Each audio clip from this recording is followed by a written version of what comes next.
Tao means basically way, and so course, the course of nature, of which Lao Tzu says Dao Fa Zi Yan, which means the way of functioning of the Tao is of itself so. That is to say, is spontaneous. Let's say that our starting point is that we forget what we know, or think we know. That we suspend judgment about practically everything. Returning to what we were when we were babies. And in this state you just feel what is, without calling it anything at all. Watch again what's going on. If you approach it with this wise ignorance, you will see that you are witnessing a happening. In this primal way of looking at things, there is no difference between what you do on the one hand and what happens to you on the other. It's all the same process. When a Westerner hears that, he thinks of fatalism or determinism. That's because he still preserves in the back of his mind two illusions. One is that what is happening to him, and therefore he is the victim of circumstances. But when you are in primal ignorance, there is no you different from what's happening, and therefore it's not happening to you. It's just happening. So is you. You know, what you call you, what you later call you, is part of the happening. You're part of the universe. When you have this happening, the other illusion that a Westerner is liable to have is that it's determined in the sense that what is happening now follows necessarily from what happened in the past. But you don't know anything about that in your primal ignorance. Because if you're really naive, you see that the past is the result of what's happening now. It goes backwards into the past, like a wake goes backwards from a ship. All the echoes are disappearing, finally, go away and away and away. And it's all starting now. What we call the future is nothing. The great void. And everything comes out of the great void.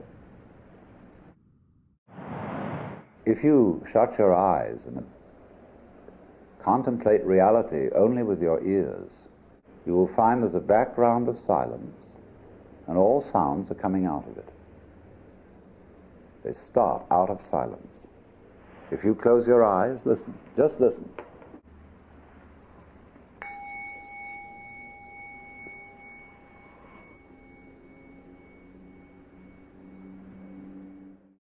You see the bell came out of nothing, floated off, and then stopped being a sonic echo and became a memory, which is another kind of echo, a wake. It's very simple. It all begins now. And therefore it's spontaneous.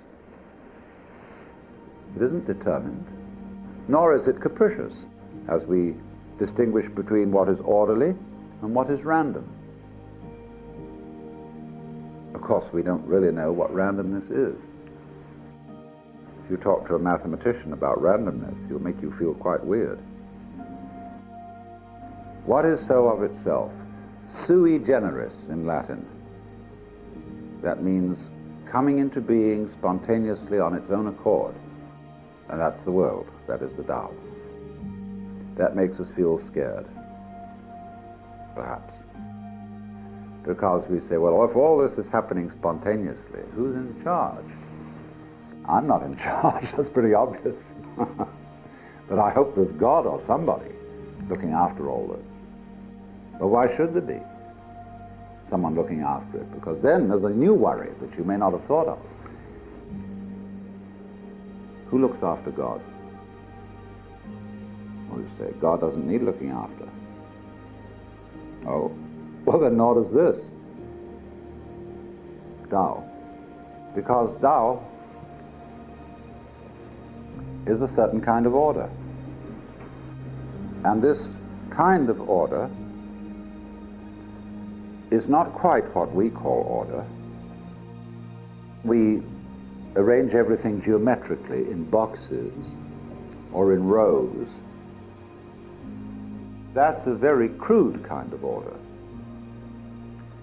But when you look at a plant, it's perfectly obvious that this has order.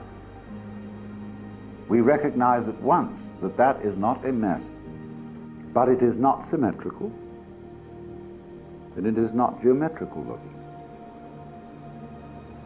It looks like a Chinese drawing, because the Chinese appreciated this kind of order so much that they put it into their painting.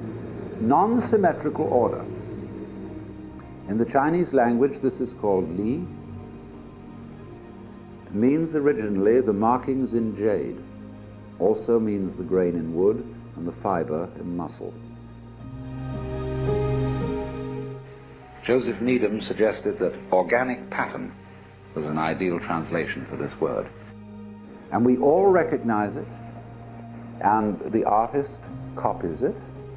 They all are trying for Li. And the interesting thing is that although we all know what it is, there's no way of defining it. But because Tao is the course, we can also call Li the water course, because the patterns of Li are patterns of flowing water. All these things are patterned according to the basic principles, the Tao's principle of flow. So Li means then the order of flow, the wonderful dancing pattern of liquid. Because Lao Tzu likens Tao to water. The great Tao, he says, flows everywhere, to the left and to the right. Like water, it loves and nourishes all things, but does not lord it over them. Water always seeks the lowest level, which men abhor, because we are always trying to play games of one-upmanship and be on top of each other. Well, Lao Tzu explains that the top position is the most insecure. Everybody wants to get to the top of the tree, but then if they do, the tree will collapse. That's the fallacy of American democracy. You too might be president. The answer is no one but a maniac would want to be president. Who wants to be put in charge of a runaway truck? Lao Tzu says that the basic position is the most powerful. And this we can see at once in Judo or in Aikido, which are wrestling arts or self-defensive arts, where you always get underneath the opponent, so he falls over you if he attacks you. The moment he moves to be aggressive, you go either lower than he is or in a smaller circle than he's moving. And you have spin, if you know Aikido.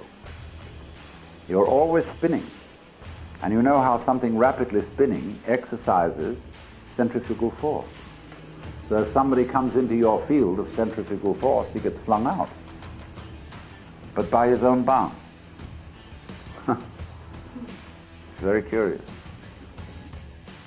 So therefore, the watercourse way is the way of Tao. And I'm always being asked when I talk about things, if people did what you suggest, wouldn't they become terribly passive? I would suggest that a certain amount of passivity would be an excellent corrective for our kind of culture, because we are always creating trouble by doing good to other people. You know, we wage wars for people's benefit. educate the poor for their benefit, so that they desire more things which they can't get. That sounds rather callous, but our rich people are not happy, whereas the poor people of Haiti are, to judge by the way they laugh. So a certain amount of doing nothing and stopping rushing around would cool everything. But also it must be remembered that passivity is the root of action. Where do you suppose you're going to get energy from? Just by being energetic? No, you can't get energy that way. That is exhausting yourself. To have energy, you must sleep, but also, much more important than sleep, is passivity of mind, mental silence. You can't, as I tried to explain, be passive as an exercise that's good for you. You can only get to that point by realizing there's nothing else you can do. So for God's sake, don't cultivate passivity as a form of progress. That's like playing because it's good for your work. You never get to play.